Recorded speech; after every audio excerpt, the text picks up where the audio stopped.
السلام علیکم ورحمۃ اللہ وبرکاتہ. آپ کے اتنے خوبصورت اور اتنے کائنڈ الفاظ کے لیے بہت شکریہ. مجھے بہت اچھا لگا آپ سے یہ سب سن کے.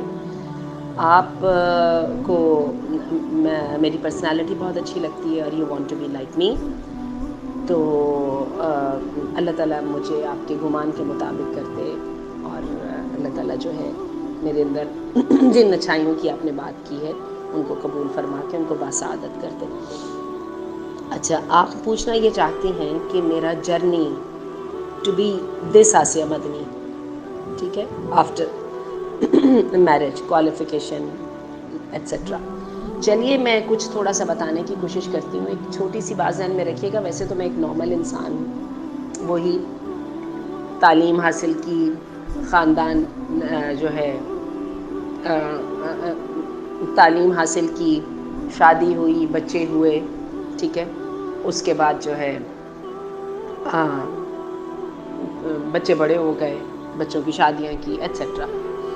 بالکل اس میں کوئی خاص اتنی بات نہیں ہے. فرق صرف اس بات کا ہے کہ یہ ہر بندے کی زندگی کا سائیکل یہی کچھ ہی ہے نا، ٹھیک ہے. فرق صرف اس بات کا ہے کہ کون اپنی زندگی کے واقعات سے اور اپنی غلطیوں سے سبق سیکھتا ہے اور کون اپنے اللہ کے دیے ہوئے وسائل کا فائدہ اٹھاتا ہے. میرا خیال ہے جو یہ دونوں کام کر لیتا ہے نا وہ عام انسانوں سے الگ ہو جاتا ہے، ورنہ عام انسانوں کی بھی زندگی یہی کچھ ہی ہے.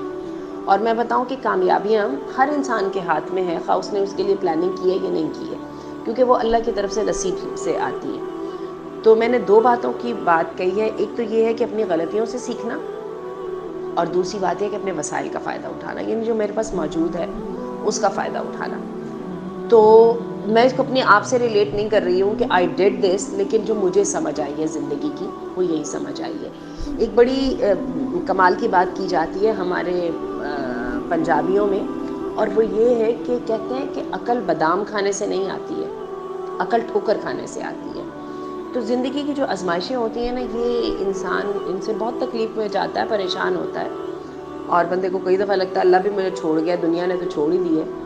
لیکن میں آپ کو بتاؤں یہ آزمائشیں انسان کے لیے بہت بڑی رحمت ہوتی ہیں، کیونکہ یہ جو سبق انسان کو یہ دیتی ہے نا، وہ سبق انسان کو شاید کہیں سے بھی نہیں مل سکتا. چلیے یہ بات ہو گئی. دوسری بات یہ ہے کہ جب تک مجھے یہ سمجھ آئی ہے اپنی زندگی میں کہ جب تک ہم یہ دیکھتے رہتے ہیں نا کہ کاش مجھے مل جائے تو میں یہ کر لوں گی، کاش مجھے یہ مل جائے تو یہ میں کر لوں گی، یہ مجھے مل گیا ہوتا تو میں ایسا کر لیتی. میں نے بھی زندگی میں بہت سارا وقت یہ بات کرتے ہوئے ضائع کیا. لیکن جہاں سے مجھے اس بات کی سمجھ آئی اور میں نے اس پہ عمل کرنا شروع کیا، وہیں سے میرے حالات درست ہو گئے کہ جو میرے پاس تھا میں نے اس کو کیوں نہیں استعمال کیا. یہی وجہ ہے کہ نبی کریم صلی اللہ علیہ وسلم کی وہ جو مشہور حدیث ہے نا، آپ نے ابو ذر غفاری کو جو ہے نصیحت کرتے ہوئے فرمایا کہ اپنے سے نچلے آدمی کو دیکھنا، اپنے سے اوپر والے کو نہیں دیکھنا. نچلے آدمی کو دیکھنے کا فائدہ پتہ ہے کیا ہوتا ہے؟ وہ بھی تو سروائیو کر رہا ہے. میرے پاس، اس کے پاس تو 10 ہے، میرے پاس تو 100 ہے. وہ 10 میں کیسے فلاں والا کام کتنا اچھا کر رہا ہے. اور نچلے والے آدمی کی ذرا اسٹرینتھ جانچیے کہ وہ کس طرح سے مینیج کر رہا ہے، جبکہ میں 100 رکھ کے بھی وہ مینیج نہیں کر پا رہی. تو میرا خیال یہ ہے کہ لرننگ کے لیے یہی بات تھی، یہ چیلنج ہی بہت کافی ہے. باقی یہ ہے کہ میرے ساتھ ایک زندگی کی بہت ایک بڑی میں سمجھتی ہوں کہ اللہ تعالیٰ کی خاص عنایت تھی. اور یہ بھی ذہن میں رکھیے گا سب توفیق اللہ کی ہوتی ہے.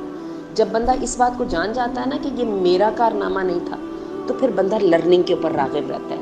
ورنہ جو بندہ سمجھ لیتا ہے نا کہ میں بڑی شے تھا، پھر بندہ کہتا ہے مجھے سیکھنے کی ضرورت نہیں ہے، لوگوں کو مجھے ٹریبیوٹ پے کرنے کی بھی ضرورت ہے، اور لوگوں کو میرے پیر بھی پکڑنے کی ضرورت ہے، اور بس میں کچھ ہوں، میں کچھ ابو دین ہیومینٹی ہوں. اور یہ وہ جگہ ہے جہاں پہ تکبر اور غرور سٹارٹ ہوتا ہے، اور ہم سب کو پتہ ہے کہ اس کا سر نیچا ہی ہوتا ہے. تو بات یہ ہے کہ لا حول ولا قوت الا باللہ، جو بھی انسان کی زندگی میں اچھا ہوتا ہے وہ اللہ کی توفیق کے ساتھ ہوتا ہے. تو میری زندگی میں جو بہت ایک اچھی چیز ہوئی وہ یہ ہوئی کہ جو میری شادی بہت جلدی ہو گئی تھی. I was just 17 when I got married. مجھے اس لیے اس کی بات کی سمجھ آتی ہے کہ وہ جو میں نے 22 سال کی عمر میں ذمہ داری کا احساس کرنا تھا نا، وہ میں نے ظاہر ہے مجھے کرنا پڑا 17 سال کی عمر میں ذمہ داری کا احساس. And that was a good push for me, a milestone. تو یہ ہوا کہ، اور اس کے بعد آپ کو عجیب بات بتاؤں کہ میرے پہلے بچے کی ڈیتھ ہو گئی تھی. I was a young mother. After 1 year I gave birth. کچھ کمپلیکیشنز ہو گئی اور وہ میرا بیٹا پیدا ہوا اور اس کی 7-8 گھنٹے کے بعد اس کی ڈیتھ ہو گئی. It was such a big blow. بہت تکلیف دہ صورتحال تھی. میں بھی ینگ تھی بہت, میرے ہسبینڈ بھی بہت ینگ سے تھے, ایک ینگ کپل کی طرف پہلا بچہ اور دس مزری. لیکن ہوا کیا کہ عجیب بات آپ کو بتاؤں کہ وہ بچہ بھی میرے لیے, اس بچے کی ڈیتھ بھی میرے لیے ایک پش بن گئی. اور وہ کیسے بنی کہ وہ پھر ظاہر ہے میں روتی رہتی تھی, تو میرے جو سسرال والے بھی تھے اور میرے جو والدین بھی تھے, ان سب نے کہا کہ نہیں جی نہیں, اس کو یہ جو ہے نا یہ رو کے ٹائم ضائع کرتی ہے, اس کو کسی کام میں لگاؤ. تو وہ ہوا یہ, ان دنوں میں لاہور کالج میں ایڈمیشنز ہو رہے تھے اس کے BA کے. تو جناب میرے والد صاحب نے مجھے بتائے بغیر ڈرائیور کو بھیج کے, تو میرے وہ ایڈمیشن فارم وغیرہ منگوا کے تو ان کو فل کر کے وہ جمع بھی کروا دیا. کچھ یو امیجن کہ اس کی وجہ سے دونوں نے مل کے مجھے دھکا دے کے تو ہے نا تعلیمی دنیا میں داخل کیا. اور اس کا مجھے فائدہ یہ ہوا, ایک دفعہ میں داخل ہو گئی تو اس کے بعد پھر میں وہاں سے نکلی نہیں. پھر اللہ نے کیا ماشاءاللہ بچے ہوتے رہے, اپس اینڈ ڈاؤنز آتے رہے زندگی میں, لیکن تعلیم کا سلسلہ جاری رہا. اور کچھ یو امیجن کہ آج میں جو PhD کر رہی ہوں, اٹ نیور اسٹاپڈ. تو میں یہ سمجھتی ہوں کہ یہ 2 چیزیں جو میں ذکر کرنا چاہتی تھی. تیسری بات یہ ہے میری ایک مجھے اپنی ایک شخصیت کی جو شناخت ہے وہ یہ ہوئی ہے, مجھے ٹرینڈز اچھے نہیں لگتے ہیں, مجھے برانڈز ایسا نہیں ہے کہ مجھے اچھے نہیں لگتے, I am very much appreciative of them, I don't adapt them. اس کی وجہ یہ کہ مجھے یوں لگتا ہے کہ جب میں کسی کا پلان لے لیتی ہوں نا تو میں باؤنڈ ہو جاتی ہوں. تو I love to experiment myself. یہ بھی ہر انسان کی فطرت ہے, بس کوئی بندہ فطرت کو لیٹ گو کر دیتا ہے تو وہ گرو کر جاتی ہے, اور کوئی بندہ جو ہے اپنے آپ کو کمفرٹ زون میں رکھتے ہوئے لوگوں کے بنائے ہوئے ڈیزائنز اور ماڈل کو پسند کر کے اس کے پیسے دیتا رہتا ہے, اور وہ سمجھتا ہے کہ شاید میں ٹرینڈز کے ساتھ چل رہا ہوں, میں اتنے پیسے خرچ کر رہا ہوں, میں اتنی جو ہے نا معاشرے میں فٹ ان ہو رہا ہوں, آسان ہے نا, ٹھیک ہے, اسٹیٹس بھی مینٹین ہو جاتا ہے وغیرہ. لیکن میں آپ کو بتاؤں سیلف ایکسپیریمنٹ جو ہے, آپ بچے کو دیکھ لیجیے, بچہ چلنا شروع کرتا ہے یا بچہ جس وقت سیکھنا شروع کرتا ہے تو یہ انسان کی فطرت میں ہے, ہم اس فطرت کو دبا جاتے ہیں. لیکن الحمدللہ میرے ساتھ یہ اچھی بات ہوئی, مجھے اپنی زندگی میں مجھے تجربے میں نے کیے اور مجھے بہت اچھا لگتا تھا تجربے کرنا. اور میں آج تک ایک سمپل سی بات سے بتاؤں گی کہ مجھے آج تک یہ آپ کے کپڑے وپڑے ملتے ہیں نا بازار سے, آپ کو پورے وہ 3 پیس سوٹ بنا کے ڈیزائن کر کے دے دیتے ہیں, تو لوگ میرے پہ ہنستے ہیں, کہتے ہیں آسیہ باجی کو دینا تو خراب کر دیتی ہیں. خراب ہی کرتی ہوں گی, کیونکہ ایکسپیریمنٹس میں سے اگر 10 ایکسپیریمنٹس ہیں تو 9 خراب ہی ہوتے ہوں گے, ایک ہی اچھا ہوتا ہوگا. لیکن کیا ہوتا ہے کہ میں دوپٹے کا کچھ کر لیتی ہوں, قمیض کا کچھ کر لیتی ہوں, شلوار کا کچھ کر لیتی ہوں. سیلڈم اٹ ہیپنڈ کہ میں نے اس کو لے کے جو مجھے انہوں نے, آپ کو پتا ہے وہ باقاعدہ ڈیزائن بھی آپ کو بنا کے دے دیتے ہیں, میں نے اس کے مطابق بنایا. وہ ہمیشہ میں اپنا ڈیزائن بناتی ہوں اور لائک دیٹ. تو مجھے یہ لگتا ہے کہ یہ ایک اچھی چیز ہے. انالیسس اس کے لیے انسان کو چاہیے ہوتا ہے, اور اس کے لیے پرابلم سالونگ چاہیے ہوتی ہے. یہ دونوں ہائی آرڈر تھنکنگ سکلز ہیں. ہمیں اپنے نیو جنریشن میں بھی اور پیپل اراؤنڈ اس میں بھی یہ چیز ڈیولپ کرنی چاہیے کہ حالات بدلتے رہتے ہیں, چیلنجز شکل بدلتے رہتے ہیں, بندے کے پاس کیپیسٹی ہونی چاہیے ان سے میٹ کرنے کی.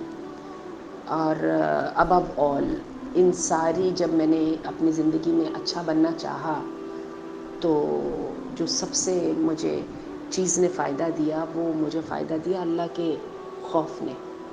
اور مجھے اس بات کی بڑی سمجھ آ گئی کہ اگر کوئی عقل مند بننا چاہتا ہے, یہ عقل مندی ملتی ہے آپ کو کہاں سے, وہ اللہ کے ڈر سے ملتی ہے. آپ اللہ کے ڈر سے اپنے آپ کو محدود کر لیتے ہیں نا, وہیں سے آپ عقل مند بننے شروع ہو جاتے ہیں. تو جتنا میں نے زندگی میں اللہ کے ڈر کو استعمال کیا, وہ والا میرا حصہ بہت اچھا گیا. اور جہاں پر میں اللہ کے ڈر کو استعمال نہیں کر پائی, وہ میرا حصہ آج بھی اسٹرگلنگ ہے, بہت زیادہ تکلیف میں ہے, اور میں اس میں بہت زیادہ سفر کر رہی ہوں. اور یہ بھی مجھے سمجھ آئی ہے کہ زندگی میں جو ہے آپ کے چیلنجز ختم نہیں ہوتے, بلکہ انسان کمزور ہوتا جاتا ہے تو چیلنجز بڑے ہوتے جاتے ہیں, آپ کی جدوجہد ختم نہیں ہوتی. تو آرام کا تو کوئی مطلب ہی نہیں ہے نا, آرام تو پھر قبر میں ہی جا کے ہونا ہے. تو اللہ تعالی ہم سب کو توفیق عطا فرمائے. اگر اس میں کوئی وزڈم ہے تو اس کا فائدہ دوسری دنیا کو بھی پہنچے اور مجھے بھی پہنچے, اور اللہ تعالی نیت میں خلوص بھی عطا فرمائے. سبحانک اللہم و بحمدک, اشہد ان لا الہ الا انت, استغفرک و اتوب الیک.